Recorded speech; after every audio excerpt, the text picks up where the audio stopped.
Behind its beautiful feathers, this bird is of years old. It's not only a symbol of beauty, but also of wisdom and the harmony of nature.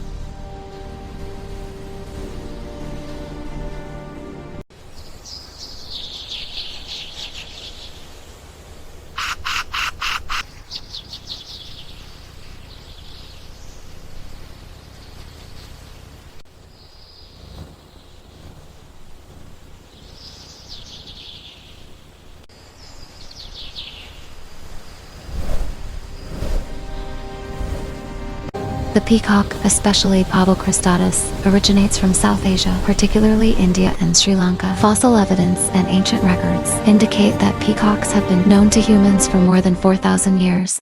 This voice reminds us that every day is a new chapter worth celebrating. Keep up the... A tale of two hearts, one nest, timeless warmth. The real beauty paused for a moment. The quetzal with its emerald green feathers and fiery red tail.